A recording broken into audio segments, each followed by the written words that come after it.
Welcome back to this introductory series where we invite you to be part of our Give It Up for Lent project. I'm Julie Baker. And I'm Beth Kerr, and we are coming to you today from Trinity United Church in Portage La Prairie, Manitoba. Today we want to talk to you about what happens if you encounter a speed bump or roadblock as you try to give up something that gets in your way.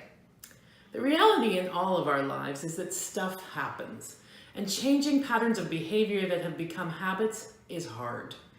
So many of us will have moments when we forget that we said we wouldn't complain, or we automatically grab our cell phone to check it until after breakfast we find ourselves procrastinating. That's not where is it? So what am I supposed to say? Even though we decided not to check it until after breakfast. You went down the line. Okay. So let's start again. All right. We might as well just start and we can cut the video. Got it. Yeah. Welcome back to our introductory series where we invite you to be part of our Give It Up for Lent project. I'm Julie Baker. And I'm Beth Kerr, and we are coming to you today from Trinity United Church in Portage La Prairie, Manitoba. Today we want to talk to you about what happens if you encounter a speed bump or a roadblock as you try to give it up for Lent. The reality in all of our lives is that stuff happens, and changing patterns of behavior that have become habits is hard. So many of us will have moments where we forget that we said we wouldn't complain, or we automatically grab our cell phone first thing in the morning even though we decided not to check it until after breakfast, or we find ourselves procrastinating even though we vowed not to.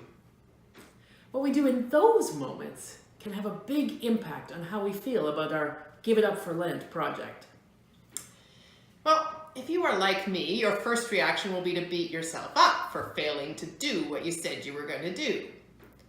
That's not the most helpful thing to do. If you can give yourself a little bit of grace, then the potential for abundance and growth is much higher. Instead of beating yourself up, get curious. Why did you grab the food you decided not to eat this Lent without thinking?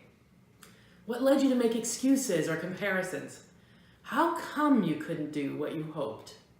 The answers to these questions may give you valuable insights into yourself if you can ask them without judgment. This kind of learning means that the Give It Up for Lent initiative is bearing fruit in your life, even if you never actually manage to give up anything. It might also suggest ways to tweak your Give It Up plan to make it more appropriate to your life. And depending on what your goal is, it might be helpful to include from the outset an except in emergencies clause in your resolution. You might want to spend the whole day without doing any housework, but if you knock your cereal bowl on the floor before breakfast, you might need to clean that mess up so you aren't walking on soggy cereal all day. Or if you plan to spend the day embracing silence without talking, but then you need to take a loved one to the emergency room, well, that plan is going to change.